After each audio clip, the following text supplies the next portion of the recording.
Hello दोस्तों, मैं हूं आपका दोस्त मोहम्मद जुनैद आलम और आज मैं आपको इस वीडियोस में ये बताने वाला हूं कि अपने पढ़ाई में कंसंट्रेट कैसे करें। मुझे पता है कि आप लोगों का एग्ज़ाम आ गया है और एग्ज़ाम जब आती है तो काफ़ी सारा प्रेशर आता है, टेंशन आता है, ठीक है, डर लगा रहता है कि अब एग्ज़ाम आ गया, क्या करें। क्योंकि ज़्यादातर स्टूडेंट होते क्या है ना, वो पूरे साल पढ़ नहीं पाते हैं, पूरे साल पढ़ाई हो नहीं पाती कुछ ना कुछ रीज़न की वजह से, लेकिन एग्ज़ाम तो देना है। अब एग्ज़ाम देना है तो जब एग्ज़ाम की डेट जब नज़दीक आती है तो उस वक्त हमको समझ में नहीं आता है कि अब इतना सारा चैप्टर को अब कैसे पढ़ा जाए, कैसे कंसंट्रेट किया जाए।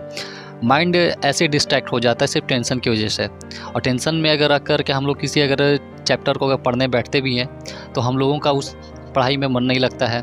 हम लोग अगर कुछ चैप्टर को पढ़ते भी हैं तो माइंड में आता नहीं है। किसी चैप्टर को अगर हम लोग याद भी कर लेते हैं तो पता चलता है आज तो याद है बट कल भूल गया। तो बहुत सारी दिक्कतें होती हैं जब हम लोग टेंशन में रह के पढ़ाई करते हैं, तो कुछ माइंड में जाता ही नहीं है। मेहनत अगर करते भी हैं तो मेहनत बेकार चला जाता है। तो आज मैं आपको इस वीडियोज़ में ये बताने वाला हूँ कि पढ़ाई पर अपना कॉन्सेंट्रेट कैसे करें। मैं जानता हूँ कि आप तो बैठते होंगे पूरा मन बना करके कि आज तो भाई साइंस में ये पढ़ लेना है, इस चैप्टर को आज कंप्लीट कर देना है, ये चैप्टर आज जितना पढ़ लेना है।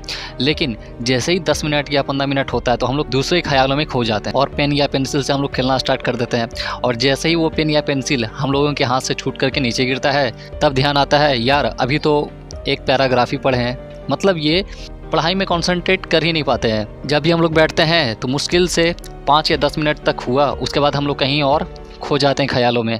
तो आज मैं आपको इस वीडियोज़ में 2 ऐसी एक्टिविटी बताने वाला हूं जिसको अगर आप अपने पढ़ाई करने से पहले आप फॉलो करते हैं तो आपका कंसंट्रेशन लेवल काफ़ी बढ़ जाएगा, आपको पढ़ने में काफ़ी मन भी लगेगा, आप जो भी पढ़ोगे वो माइंड में आएगा और याद भी रहेगा। तो सबसे पहला एक्टिविटी जो है वो ये है कि आपको इस एक्टिविटी को करने के लिए आपको एक न्यूज़पेपर चाहिए और आपको एक पेन या पेंसिल चाहिए। न्यूज़पेपर पुराना हो या नया हो उससे फ़र्क नहीं पड़ता। आपको नॉर्मली करना क्या है, आपको एक न्यूज़पेपर का एक सेक्शन लेना है और उसे आपको रीड करना है। रीड करते हुए उस सेक्शन में आपको जितने भी ई लेटर आएंगे उन ई लेटर को आपको करना क्या है, सर्कल करते जाना है। ध्यान रहे आपसे एक भी ई लेटर सेक्शन में छूटना नहीं चाहिए। आप चाहें तो कोई और भी लेटर ले सकते हैं बट मैंने ई लेटर इसलिए लिया है क्योंकि ये ज़्यादातर वर्ड्स में आती है।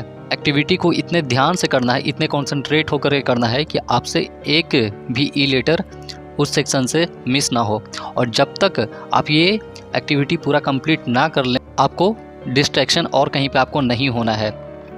तो जब आप इस एक्टिविटी को पूरा कर लेंगे तो आप ये देखेंगे कि आपका माइंड पूरे तरीके से कॉन्सेंट्रेट हो गया है किसी एक चीज़ पे फोकस करने को। तो अब आपको करना क्या है, आपको अपने नोट्स बुक्स निकालने हैं और फिर पढ़ना स्टार्ट करना है। ये एक्टिविटी मैंने जो आपको बताया ये मेडिटेशन की तरह काम करता है। ये करता क्या है कि आपके ब्रेन वेव्स को किसी एक जगह पर कॉन्सेंट्रेट करने का काम करता है।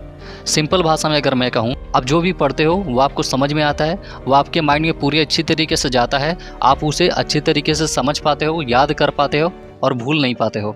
तो अब बात करते हैं दूसरी एक्टिविटी की। तो दूसरी एक्टिविटी भी काफ़ी आसान है। आप चाहें तो दोनों में से जो आपको पसंद आ रहा है आप उस एक्टिविटी को आप कर सकते हैं। तो दूसरी एक्टिविटी में आपको करना क्या है कि आपको एक सॉन्ग सुनना है जिसमें अलग अलग तरह के इंस्ट्रूमेंट के उसमें क्या है आवाज़ ही आते हों, जैसे तबला, पियानो, गिटार।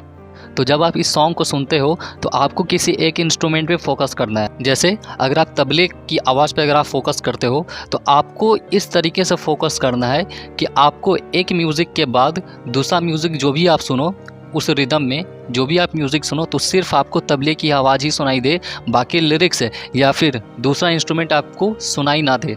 तो जब आप इन 2 एक्टिविटी को आप करते हो तो आपका माइंड पूरी तरीके से कॉन्सेंट्रेट हो जाता है किसी एक चीज़ पर फोकस करने के लिए। उसके बाद आप जो भी पढ़ते हो वो आपको पूरी अच्छी तरीके से समझ में आता है, आपके माइंड में जाता है और आप जो भी पढ़ते हो वो अच्छी तरीके से आपको याद रहता है। तो अब आप इस एक्टिविटी को करके अपने पढ़ाई पर पूरे अच्छी तरीके से कॉन्सेंट्रेट करो। और हाँ, all the best for your exams.